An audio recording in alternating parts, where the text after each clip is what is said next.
de bênçãos teremos, pelas promessas de Deus.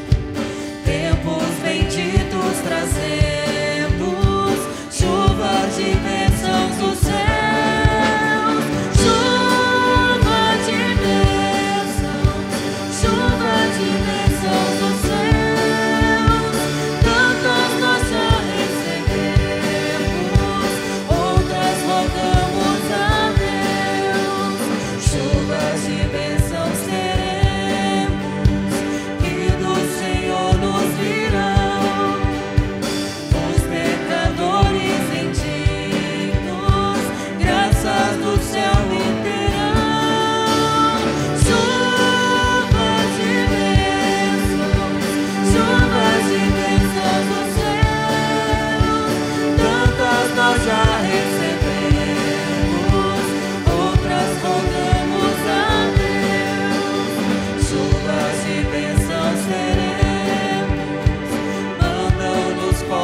Senhor, dá-nos o gozo dos frutos dos teus ensinos de amor.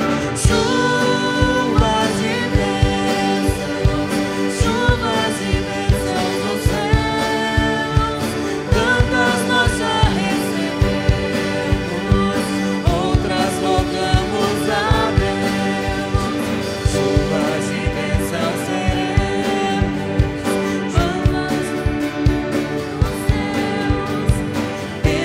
a todos os crentes, bênçãos do nosso bom Deus. Chuvas de bênçãos dos céus, tantas nós já recebemos, outras rogamos a Deus. Chuvas de bênçãos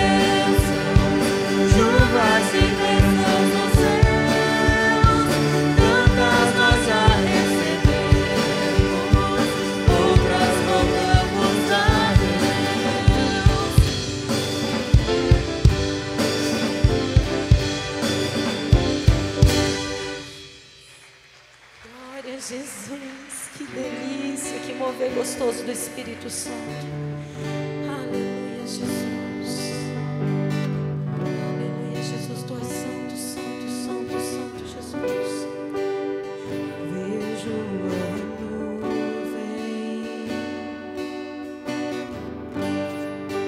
um passo adentro.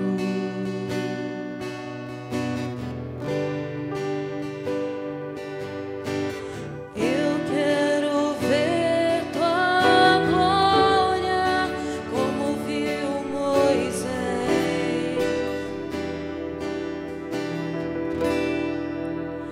Flashes de luz,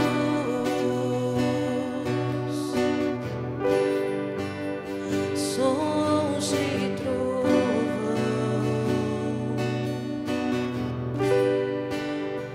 Não temerei,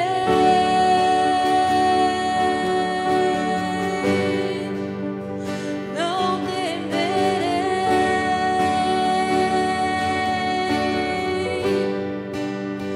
Mostra-me tua glória, mostra-me tua glória, mostra-me tua glória, mostra-me tua glória. Tua beleza me envolve, me perco em teus olhos.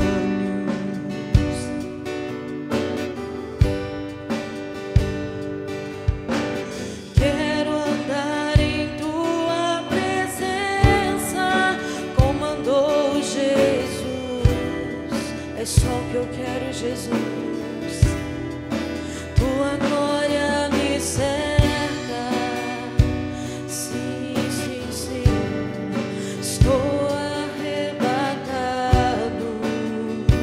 mas não temerei.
Mostra-me tua glória, mostra-me tua glória, mostra-me tua glória, mostra-me tua glória.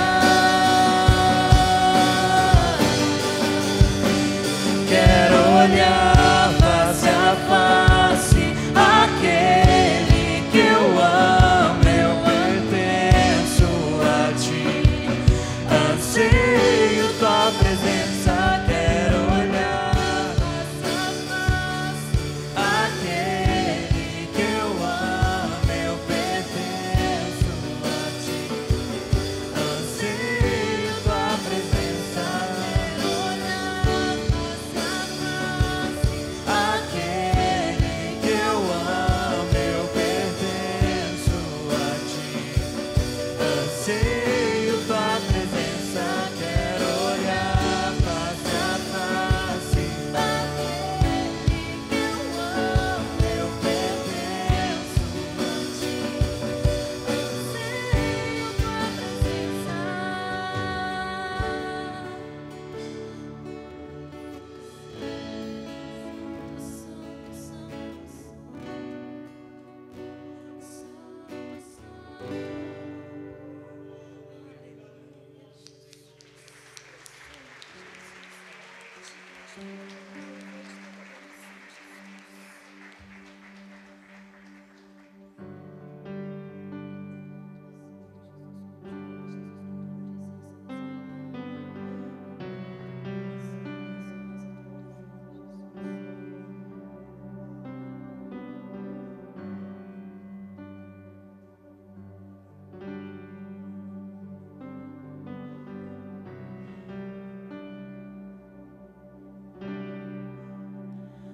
Os reinos se abalam, os povos se curvam, as bocas se abrem, as mãos se levantam para dizer que tu és o rei,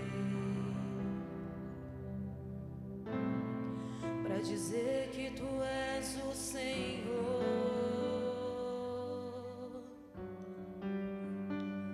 Os reinos se abalam, os povos se curvam, as bocas se abrem, as mãos se levantam para dizer que tu és o rei, para dizer que tu és o Senhor.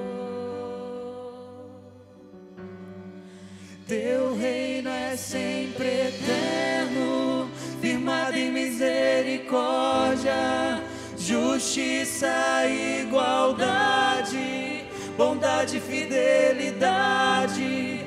A tua igreja te adora, nós te adoramos. A tua igreja te adora.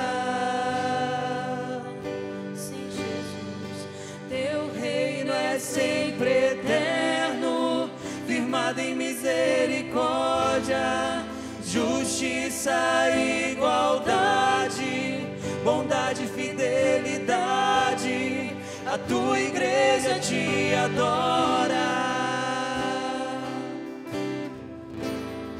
a tua igreja te adora. Nós te adoramos, Jesus.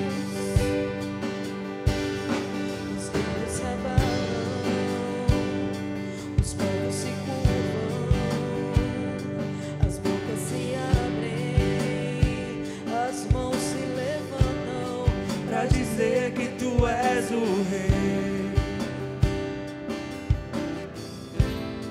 pra dizer que tu és o Senhor.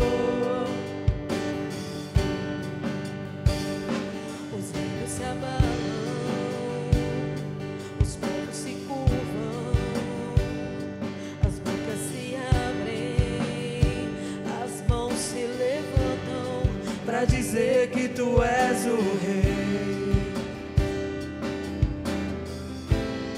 Pra dizer que tu és o Senhor.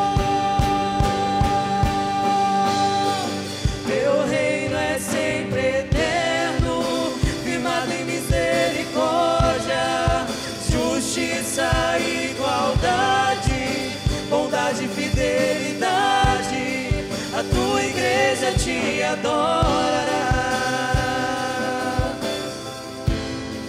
A tua igreja te adora. Teu reino é sempre eterno, firmado em misericórdia, justiça e igualdade, bondade e fidelidade. A tua igreja te adora. A tua igreja te adora.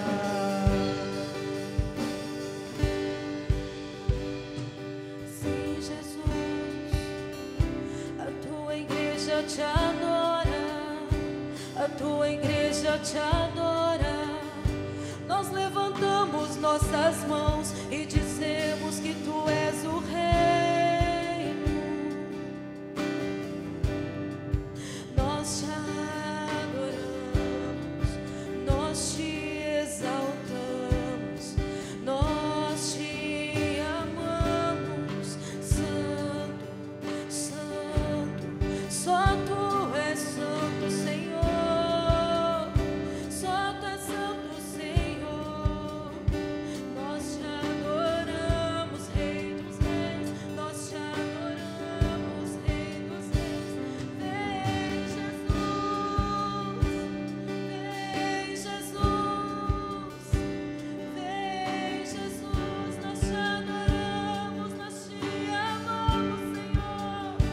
Queremos mais, queremos mais, queremos mais,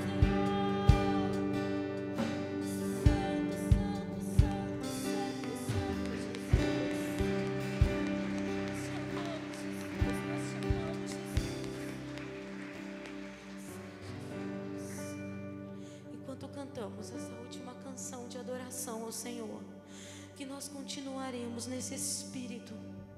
Em nome de Jesus, nós continuaremos aqui em adoração.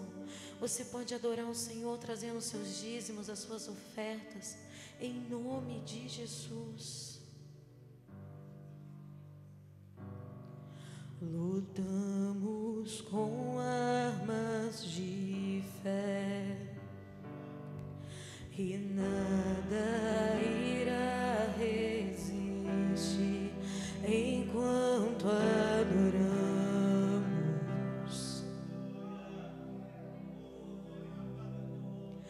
Em meio às tribulações, o nosso Deus é vencedor.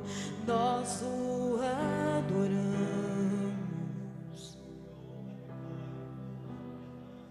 Jesus.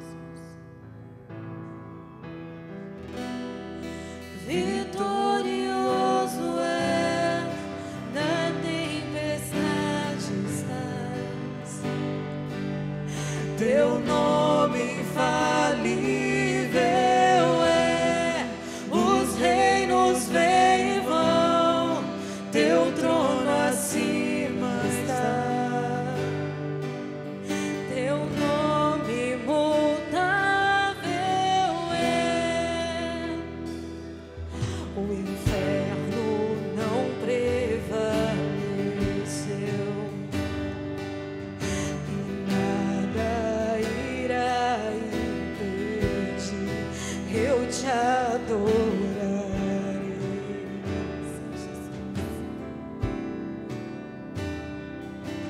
Muralhas vão estremecer, cadeias irão se romper enquanto adoramos.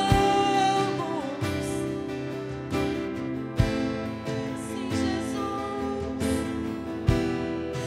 Vitorioso és, na tempestade estás. Teu nome infalível é, os reinos vêm e vão, teu trono acima está. Teu nome imutável é,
teu nome infalível é.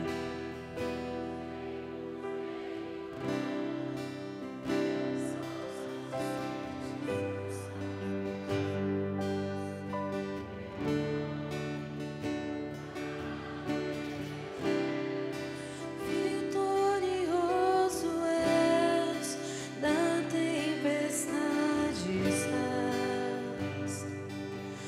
Teu nome infalível és, os reinos vêm e vão, teu trono acima estás. Teu nome imutável és.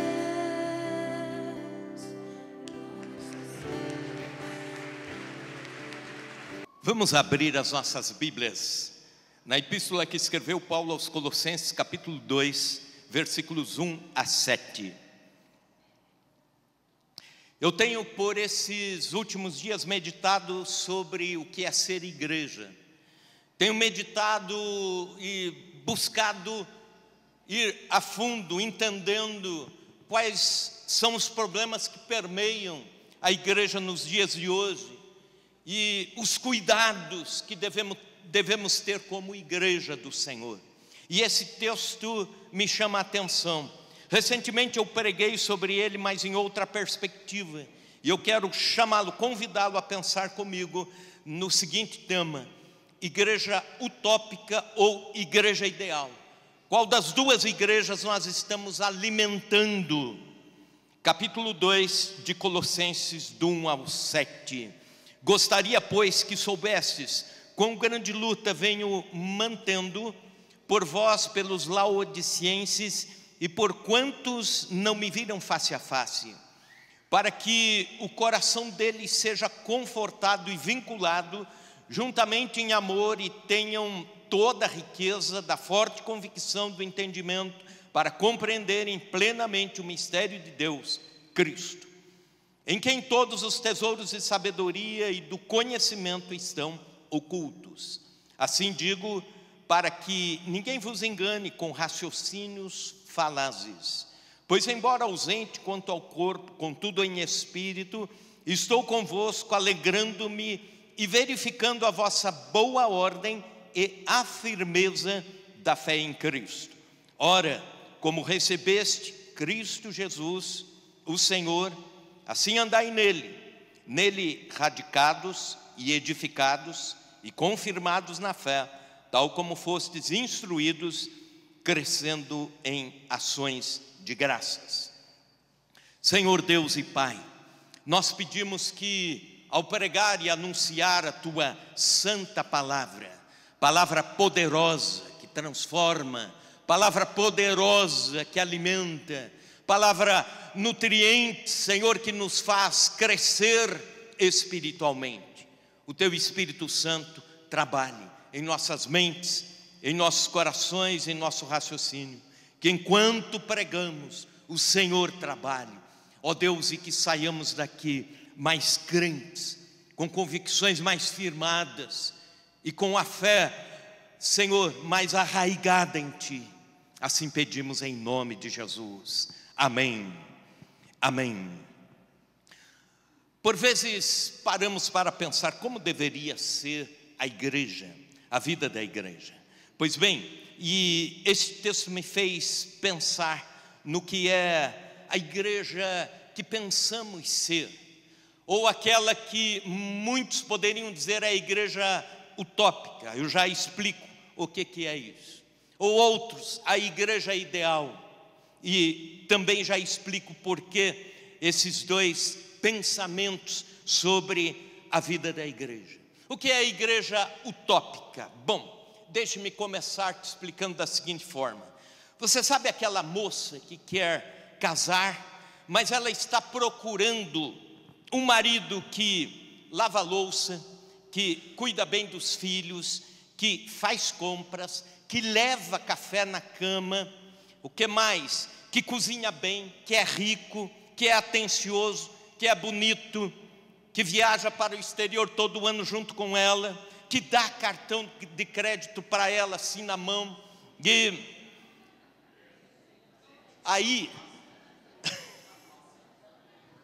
e aí vão as qualidades. Aí vai aquela lista de 100 qualidades e fica procurando essa pessoa. Bom, deixa eu fazer um parênteses aqui. Irmã, se você não casou ainda e encontrar uma pessoa, um homem com umas 3 dessas qualidades, já levante as 2 mãos e os 2 pés para cima e agradeça a Deus, né?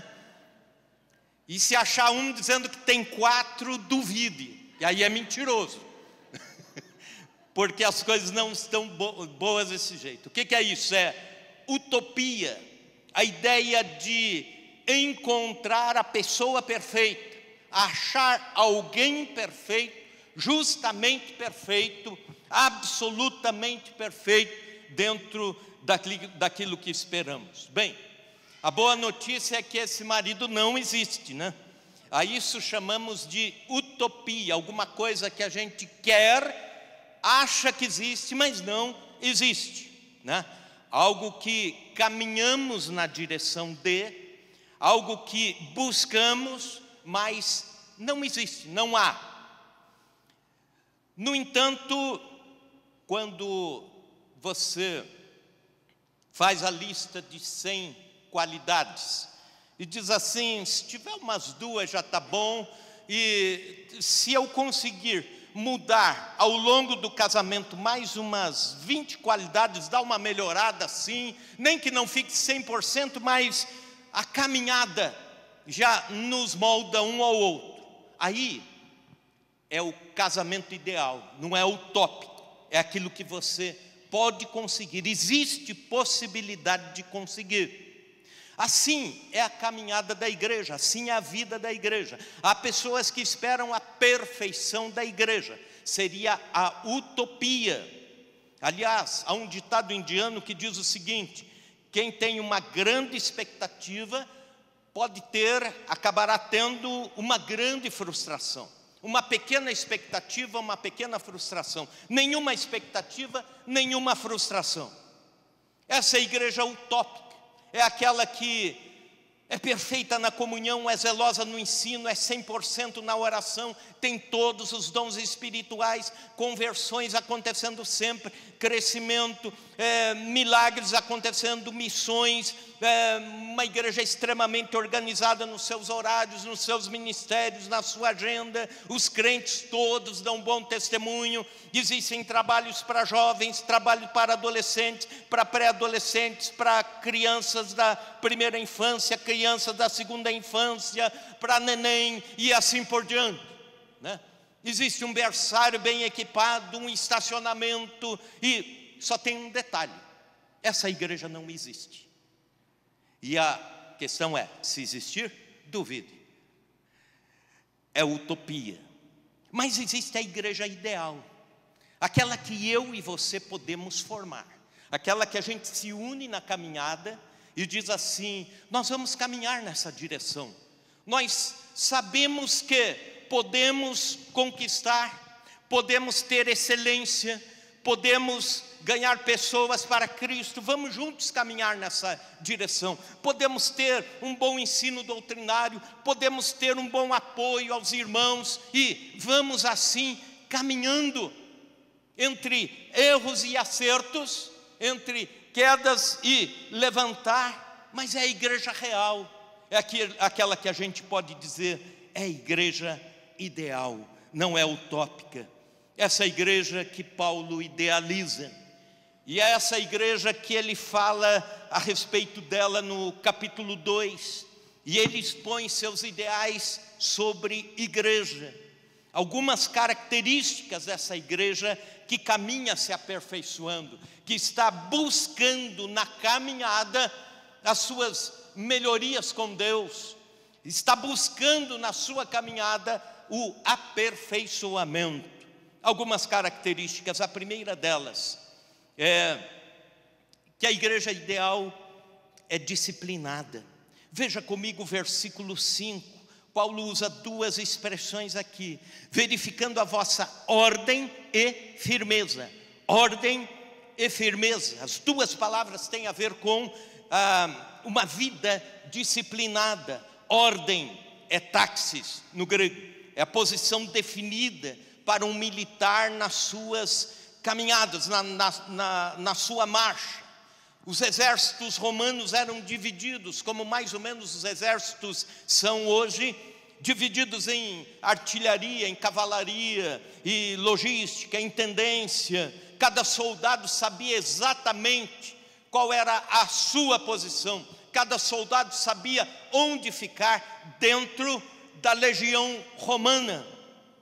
E da mesma forma, na Igreja de Cristo, precisamos ser ordeiros. Estamos ordenados em função dos nossos dons e ministérios nesta igreja ideal. Então você, irmão, irmã, é chamado por Deus a ter um lugar nesse exército. Você não assiste culto, não vem apenas e volta para casa. Alguma função neste grande exército você tem. Isso é a palavra ordem. E também a firmeza, outra palavra usada no meio militar, referia-se a uma posição bem formada e que não era alterada em nada. Era uma posição no exército que, apesar dos embates, aquela formação continuava, ia até o fim. E assim somos nós cristãos. Deus nos chama, nos coloca ministérios, dons, trabalhos. E aí, independente de lutas, de provações, de perseguições, independente de pandemia, independente de qual seja a circunstância, a igreja ideal não recua, a igreja ideal não volta atrás, ela não cede, porque tem firmeza. É isso que nós precisamos como igreja ter: ordem e firmeza dentro dessa ordem. A igreja ideal. Uma segunda característica: a igreja ideal é uma igreja comprometida com o senhorio de Cristo. Veja o versículo 6 comigo. O que diz o verso 6? Vamos lá. Ora, como recebestes Cristo Jesus, o Senhor, assim andai nele. Cristo Jesus, o Senhor. Senhorio de Cristo. A vida cristã começa com o senhorio de Cristo. A conversão só existe com o senhorio de Cristo. Jesus não pode ser apenas o salvador de alguém se ele não for Senhor. Você já tentou para essas expressões no Novo Testamento, quando se diz assim: nosso Senhor e Salvador Jesus Cristo, ou então Senhor Jesus Cristo, ou então Senhor Jesus? Sempre o senhorio de Cristo em destaque. Por quê? Porque ele só pode ser salvador de quem ele é Senhor. Não existe a possibilidade inversa disso. Você ter o Salvador e dizer assim: Jesus, você me salvou, mas agora eu ando como eu quero, eu levo a minha vida, eu sou o Senhor da minha história, eu sou o Senhor da minha existência. Não, ele será Senhor em primeiro lugar e depois Salvador. Essa é a ordem. Pois bem, nós vivemos em dias em que o senhorio é uma palavra, seria uma palavra já feia para os nossos dias, pejorativa. A ideia de alguém mandando em alguém, a ideia de alguém coordenando alguém, a ideia de alguém sendo dono de alguém. Mas quando tratamos de Jesus, nós temos que nos render ao senhorio de Cristo. Estamos em épocas em que até dentro do meio cristão não existe mais a ideia do senhorio de Cristo, porque as pessoas agem como querem, fazem o que querem, tomam as decisões que querem e depois só pedem para Jesus vir consertando atrás. Conserta aí o que eu fiz de errado, acode lá, porque eu vou continuar fazendo o que eu quero, fazendo o que minha mente diz que eu devo fazer. Vivemos em dias que não há mais obediência incondicional ao Senhor. E como como fruto disso, colhemos uma vida desordenada, sem um Senhor, sem o Cristo. Aliás, no Novo Testamento, Jesus aparece 22 vezes como Salvador, mas aparece 650 vezes como Senhor. Ele é chamado 650 vezes de Senhor. Mas também a terceira característica é que uma igreja ideal segue as pisadas de Cristo. Ainda no versículo 6, assim andai nele. Se ele é Senhor, é com ele que nós andamos. A vida cristã é comparada a uma caminhada. No primeiro século a igreja não era uma instituição como é hoje. Era um movimento, era uma dinâmica. Ela acontecia na rotina da vida. Gente era discipulada por gente, durante o dia, durante a semana, na caminhada da vida, na correria da vida. Pessoas evangelizavam pessoas, as igrejas se reuniam nos lares, e vez ou outra os cristãos eram forçados a sair das suas cidades para não morrerem, eram perseguidos, e nessa perseguição tomavam as estradas, e nas estradas iam evangelizando. E em muitas ocasiões as estradas foram os lugares de culto, de encontro com Deus, como por exemplo Paulo na estrada de Damasco. Os crentes, aliás, eram chamados de os do caminho. A ideia do dinamismo, a ideia do andar, a ideia do movimento cristão.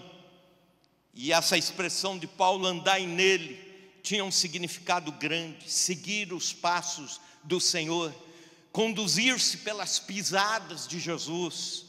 Há um livro intitulado Em Seus Passos, O que Faria Jesus? Autor Charles Sheldon. Esse livro é muitíssimo interessante, porque fala de uma igreja que foi desafiada com esse slogan de tudo que for fazer e estiver na dúvida. Os irmãos pensavam o seguinte: se Jesus estivesse no meu lugar, qual a decisão que ele tomava nesta situação? E eles começaram todos a pensar assim. Grande parte da igreja foi desafiada, grande parte da igreja aceitou o desafio, se comprometeu com esse slogan: se Jesus estivesse no meu lugar, o que ele faria? Pois bem, e quando os cristãos começaram a agir dessa forma, um grande avivamento espiritual aconteceu naquela cidade, e a cidade foi transformada por Jesus através de crentes que se comprometeram a seguir os passos de Jesus, a pensar exatamente isso: se Jesus estivesse no meu lugar, o que ele faria nesta situação ou naquela situação? É na caminhada que você é discipulado, é na caminhada que você é corrigido, é na caminhada que o cristão cresce. Então não é o destino, é a caminhada. Essa é a chamada da igreja ideal. Não somos chamados para sonharmos apenas com o céu e o resto que fique para trás em segundo plano. Não, é a caminhada da igreja aqui, agora, nesse tempo, que nos faz crescer com Deus, que aprimora a nossa relação com Deus. O mais importante sobre esse aspecto, então, na vida do crente não é o destino, mas é o trajeto. Isso me faz lembrar do meu querido e falecido pai, pastor Elias Paraíso. Ele era recém-casado, e quando falou para um pastor amigo, na ocasião ele não era pastor, mas ele disse ao pastor Dalzir Nísio: eu sinto chamado para o ministério, quero trabalhar para Jesus, quero pregar, quero ajudar a começar as congregações, dirigir, etc. O que você me orienta? E pastor Dalzir tinha pouco tempo, e ele pastoreava por ocasiões assim 2 ou 3 igrejas ao mesmo tempo, na grande Curitiba, se virando, correndo. E ele disse para o pai: olha, o senhor faz o seguinte, onde eu for, eu te levo. E aí a gente vai conversando sobre o ministério. Eu vou te ajudando, vou te ensinando, vou te dando dicas. Só que o problema é que não era um carro, não era um automóvel, era uma lambreta. Quem lembra das lambretas aqui, hein? Os mais velhos lembram das lambretas, né? E aquilo fazia um barulho desgramado, né? Acelerava, e o pai conta que ele ia agarrado ali atrás, naquela garupa, e tinha que fazer um esforço enorme para ouvir o que o pastor Dalzir ia falando. E eles saíam, iam, e pregava num lugar, e ia aconselhar em outro lugar, e assim. E a caminhada formou essa dupla. Mais tarde, quando o papai faleceu, no culto fúnebre, fizemos as contas lá de quantas igrejas foram implantadas pelos dois, ou depois, de um tempo adiante, pelo papai. 12 igrejas implantadas entre a grande Curitiba. Fruto da caminhada, fruto da garupa de uma lambreta. Então Deus nos chama para isso. Deus nos chama para a caminhada com Ele, a caminhada com Jesus, a caminhada de igreja, a caminhada de discipulado, a caminhada de treinamento, a caminhada de disciplina cristã. Quarta característica de uma igreja ideal, ela é cristocêntrica. Versículo 7. Nele radicados, isto é, em Jesus radicados, edificados, confirmados na fé, tal como fostes instruídos, crescendo em ações de graça. A igreja nasce de Cristo, vive para Cristo, alimenta-se de Cristo, cultua Cristo, nutre-se de Cristo, reflete a glória de Cristo. A igreja prepara-se para encontrar com Cristo. Um dia Jesus voltará e aí estaremos a eternidade toda com Cristo, que nos salvou. A nossa vida é cristocêntrica. Ele é o centro da vida, Ele é o centro do culto, Ele é o centro da nossa existência, Ele é o centro da nossa fé. A nossa salvação vem de Cristo, a nossa fé, a autoria é Cristo, a nossa esperança está em Cristo, a nossa adoração é para Cristo, a nossa paz interior procede da nossa relação com Cristo. E para isso Paulo usa 3 termos aqui para apontar como deve ser a nossa vida com Cristo. O primeiro termo vem da agricultura da época, dizendo o seguinte: nele radicados, isto é, plantado firmemente, enraizado, raízes profundas em Cristo. Desse termo nasce a palavra radical. O que é um radical? É aquele que tem raízes fortes, aquele que não se remove. Escute isso, os botânicos dizem o seguinte, que existem árvores que você olha a altura dela da terra para cima e você calcula o seguinte, que terá pelo menos mais 2 vezes essa altura para baixo em forma de raiz. E isso tem muito a ver com a nossa fé. E eu quero dizer para você, irmão, irmã, não interessa o seu tamanho da terra para cima, o que as pessoas veem, o que as pessoas ouvem de você. O que interessa é o que você tem de raiz em Cristo. O que interessa é que para baixo as raízes estão profundas. E quando as raízes estão profundas, o inimigo não pode remover você. Aliás, quando as raízes são profundas, você corta uma árvore, dali 3 meses ela brota de volta. Corta de novo, dali mais 4 meses ela brota. Já é uma árvore de volta. Ela é insistente. Assim é a igreja. Assim é o cristão radicado em Cristo. O inimigo tenta tirar, tenta bater, tenta cortar. Dali a pouco está em pé de volta. Dali a pouco está desafiando a vida, dizendo: estou aqui. Isso é crente enraizado. Por vezes, e aliás muitas vezes na história, o inimigo tentou terminar a igreja. tentou fazer com que a igreja desaparecesse. Por exemplo, nos primeiros meses de igreja cristã, os judeus perseguiram a igreja, o Império Romano perseguiu a igreja. No ano de 95, a igreja teve a pior de todas as perseguições através do imperador Domiciano, que foi o mais sanguinário, mais perseguidor do povo cristão. E os cristãos diziam: a igreja agora vai acabar. Ele mandou exterminar todos os cristãos possíveis da face da terra.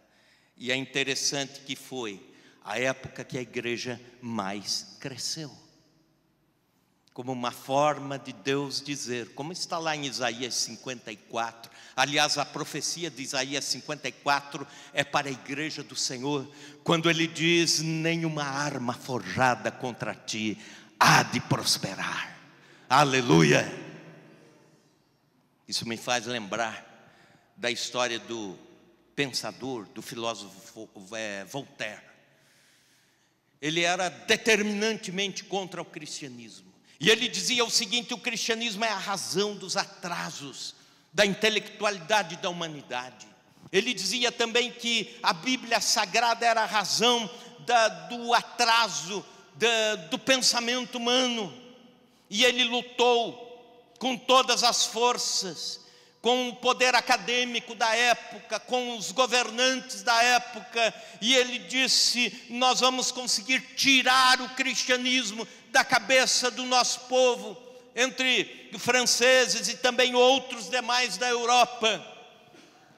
E é dele uma frase, quando ele diz o seguinte: daqui 50 anos, ou ele diz assim, 50 anos depois da minha morte, veja o que ele diz: 50 anos depois da minha morte, a Bíblia será apenas uma peça de museu. As pessoas já vão ter esquecido da Bíblia. Ele morreu, e é interessante que 50 anos depois da sua morte, a casa onde ele morava na França foi comprada pela Sociedade Bíblica Francesa e produzia Bíblias. Eu quero que você dê um glória a Deus por isso. Todas as vezes que o inimigo tenta acabar com a igreja, ela não acaba, ela não morre, porque está enraizada em Cristo. Essa é a igreja ideal. Ela não tem a perfeição que imaginamos, mas ela está enraizada em Cristo. O segundo termo vem da arquitetura: nele edificados. A igreja ideal é como um edifício. Nós somos os blocos, os tijolos, as vigas. E Jesus é o alicerce, Cristo é o alicerce. E o texto está dizendo isso, porque Cristo é o alicerce da igreja espiritual. É porque vem o vendaval e a igreja continua em pé. Aí vem o furacão, a igreja continua intacta. Vem o tufão, ela é inabalada. Vem o terremoto espiritual, a igreja está lá, continua lá. Vem a pandemia, a igreja continua lá. Porque o fundamento da nossa fé é Cristo, o alicerce da igreja é Cristo, a pedra angular é Cristo. Ele é o fundamento, a fundação dessa construção. O terceiro termo vem da pedagogia: confirmados nele. Era um termo que se referia a ensinar e provar o aluno. Então, em Cristo, o aluno aprende e é provado e aprovado. É como se um professor ensinasse e fosse fazer a prova. E aí o aluno aprende e faz bem a prova, e passa na prova, e fica com nota boa.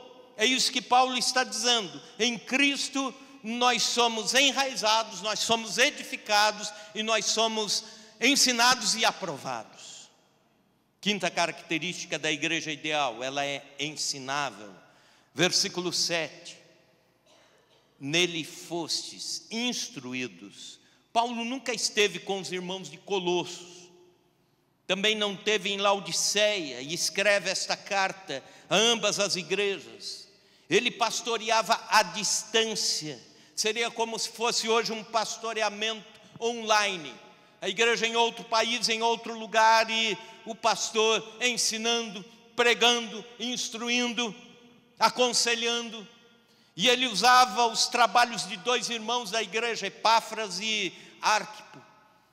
E eles transmitiam para a igreja os ensinos que vinham de Paulo.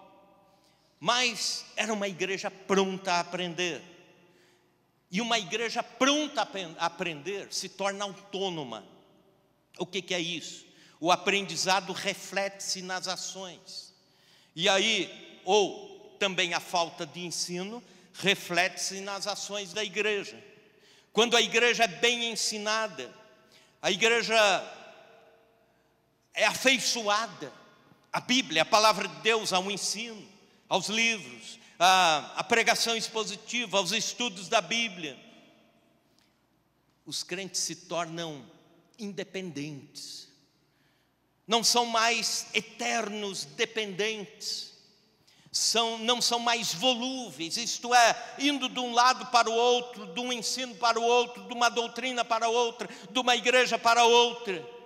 Numa igreja onde há instrução, os crentes aconselham crentes, os crentes discipulam novos convertidos, os cristãos edificam os mais fracos. Você não precisa pregar para a igreja amar, porque a igreja sabe amar. Não precisa pregar que a igreja tem que perdoar, porque a igreja sabe que tem que perdoar. Não precisa ficar pregando que tem que dar bom testemunho na praça, porque as pessoas já sabem que tem que fazer isso. Não precisa ficar dizendo venham cultuar, porque os crentes conhecem as suas responsabilidades de adoração para com Deus. Não precisa ficar dizendo para os irmãos tem que perdoar, ou tem que tratar bem, ou tem que cuidar. Não, a igreja é autônoma, ela sabe, ela conhece a palavra. A igreja se vira quando conhece. E Paulo diz, vocês foram instruídos nisso. Igreja de Colossos, uma igreja ideal, uma igreja autônoma. Sexta característica, uma igreja ideal é efusiva na gratidão. Aí o texto termina dizendo as últimas palavras, crescendo em ações de graça. Ações de graça. Significa extravasando como um rio cheio, um rio que transborda. Seria essa a expressão. Há uma tendência muito evidente na nossa sociedade hoje de descontentamento. É inexplicável, é generalizado e o problema é ascendente. As pessoas estão cada vez mais descontentes. Descontentes com o trabalho, descontentes com a família, descontentes com o casamento. As pessoas estão cada vez mais descontentes com a profissão, descontentes com o corpo, descontentes com o governo e assim por diante. E o próximo passo depois do descontentamento é a ingratidão. O descontente tende a ser, dali a pouco, o ingrato. E não é para menos que existe tanta gente ingrata hoje em dia. Mas o murmurador, o ingrato, o descontente, ele não suporta o adorador. Ele vai saindo devagarinho do meio dos adoradores. Por quê? Porque o seu coração está voltado a murmurar, a reclamar, está espremido.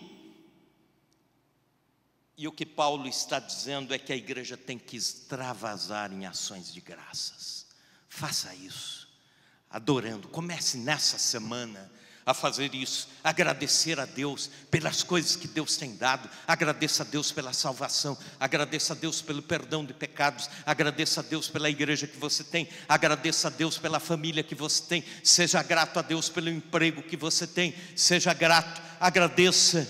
Alguém escreveu as seguintes palavras: sou grato a Deus por minha mulher, por ela dizer que teremos cachorro-quente no jantar. Isso significa que ela vai estar comigo no jantar, apesar do momento mais simples de comida. Agradeça, ele diz, sou grato pelo meu marido, porque por ele estar esparramado no sofá como um purê de batata, mas ele está comigo e está em casa. Sou grato pela adolescente lá em casa, que está reclamando por ter que lavar louça. Isso significa que tem louça para lavar, e significa também que ela não está na rua, está em casa. E ele também escreve dizendo: sou grato a Deus pelas broncas do chefe. Isso significa que estou empregado. Sou grato a Deus pela bagunça que restou depois da festa, porque isso significa que estou rodeado de amigos. Sou grato a Deus pelas roupas que estão ficando apertadas. Isso significa que eu tenho me alimentado bem. Sou grato a Deus pela minha sombra que me observa em ação. Isso significa que o sol está brilhando sobre mim. Sou grato a Deus pela grama que precisa ser cortada, pelas janelas que precisam ser limpas, lavadas, pelas calhas que precisam ser desentupidas, porque isso significa que eu tenho uma casa. Sou grato a Deus pela vaga que achei num estacionamento do mercado. Apesar da vaga longe, significa que eu posso andar até chegar dentro do mercado. Agradeço a Deus pela conta monstruosa de energia que pago, porque isso significa que estou sempre confortável. Agradeço a Deus pela senhora desafinada que canta atrás de mim na igreja, porque significa que eu posso ouvir. Agradeço a Deus pela pilha de roupas para lavar e passar, significa que eu tenho roupas para vestir. Agradeço a Deus pelo cansaço e músculos doloridos no final do dia, porque significa que fui capaz de dar duro, trabalhar bastante o dia inteiro. Agradeço a Deus pelo relógio despertador que toca toda manhã de segunda-feira, significa que estou vivo e posso ir para o trabalho. Sou grato a Deus pelas pessoas que são meus colegas de trabalho, meus irmãos de igreja. Significa que eu tenho uma igreja para congregar, tenho irmãos e tenho colegas de trabalho e tenho o trabalho. E tem gente que faz exatamente o contrário, reclama de tudo isso. Seja grato a Deus. Ações de graças.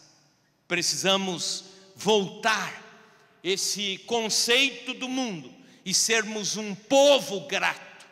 Um povo que expresse gratidão cantando a Deus, mas também falando, que expresse gratidão orando, mas também expresse gratidão falando com pessoas. Sejamos multiplicadores das ações de graças. Precisamos ter espírito grato, extravasar gratidão, inundar, como Paulo diz, inundar a cidade de gratidão. Eu quero te convidar a ficar em pé. Falando sobre igreja. Um desigrejado falou ao seu pastor. Disse ao pastor: eu não quis mais ficar na igreja. E aí ele faz uma lista. Ele diz: porque na igreja tem muita gente hipócrita, porque na igreja a pregação é muito moralista, porque a igreja tem uma liturgia ultrapassada, porque os crentes são retrógrados, porque as motivações são obscuras, e foi fazendo uma lista.